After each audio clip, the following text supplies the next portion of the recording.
I think the candy that best describes what we're doing today is a form of black licorice called All Sorts. It sort of has pink and blue with it, and it has a little fruity flavor. It's a little bit of darkness, but touched with a little bit of color.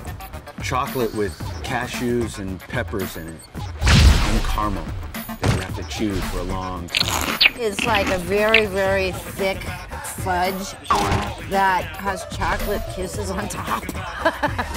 A square of chocolate, just a chunk, a slab of chocolate. Sweet, sour, all kinds of flavors going all over the place all the time.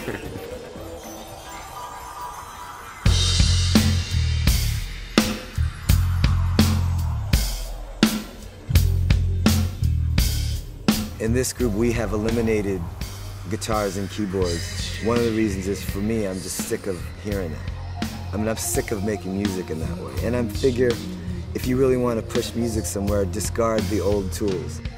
I'm a musician that uses electronics and a trigger pad to play sounds. You know, I'm playing them more like you'd play a marimba or some kind of mallet instrument. I am a pop music fanatic.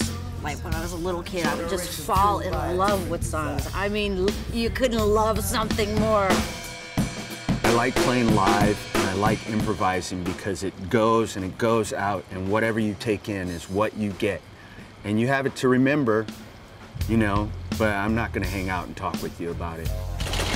I'm trying to always push the vocal, sort of my instrument, a little further. And these kinds of projects, like Left Hook, like the other groups that I'm in, allow me to do that. There's a million dead punks in the street.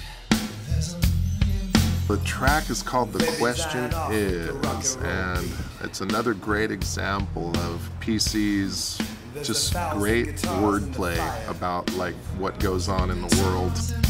Generation fueled by a different desire. This is not a light and airy song, okay? This song is kind of heavy in a way. About a face like flesh. It's sort of this forewarning of Armageddon, and what the question is, what are we going to do about this? What are we going to do? So the music was big and heavy and plot. It's not a song, it's an apocalyptic vision. It's kind of a view of what could potentially happen in the future. And, you know, what kind of changes will we see in ourselves on almost on an evolutionary level.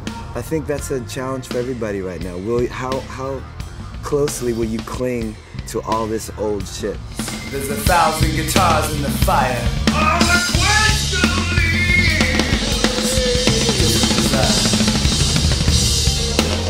These days, anyone can fall up in the studio and make themselves perfect.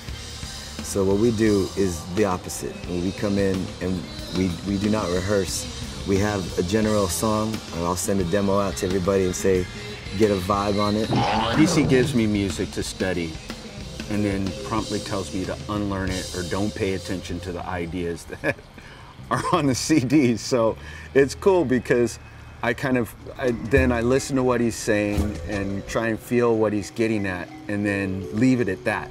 If you don't like improvisation, it's hard to play anything. It's hard to even play music because everything starts out, even if it's just a two-note thing, someone had to come up with it somehow. He comes with basically a sheet of lyrics and a very loose sketch of what we're to do. And he sort of draws on the people in the group and their capabilities to create the music with him in the moment. And it's exhilarating. We kind of get a chance to stretch and to arrange things on the spot. And the way he puts us in the situation of playing the song live makes it really spontaneous, I think, and makes little magical moments happen. In this case, there's no concept. And in fact, you don't even want to get involved in a concept before you walk in the door. I'm just a vehicle for this energy that passes through me and us. We come in with many sensibilities. There's elements of punk rock. My parents made me take violin, and all my friends at college were the cool people or needed help with their bands, but they didn't need violin. They needed bass. And jazz and soul. You're coming with whatever you can do in your best way in that moment, and then you're relying on the rest of your comrades to kind of help you mold the thing and allow you to sort of let go of what it is that you gave. And the avant-garde and I'm actually convinced that I hear music differently than most people. I'm very interested in chordless music and music that sort of evades being grounded by the harmony that we all learned. I just love that sort of, it's spicy. Your part by itself may be, you know, just kind of interesting, but the way it works with what everybody else is doing, you know, kind of ramps it up to another level. We can be non-Western in our approach, but we can still sort of be grounded in sort of a pop and funk continuum. It's kind of the ultimate thing to play and feel free. And these guys are so easy to work with. It's ridiculous. It's not about scrubbing a track until it's perfect, and it's not about rehearsing it to death till we kill it.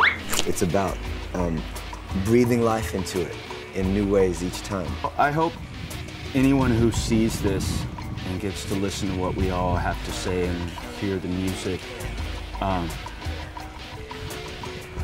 will take it and do something good with it. It gets a reaction out of people whether it's good or bad, and I like that.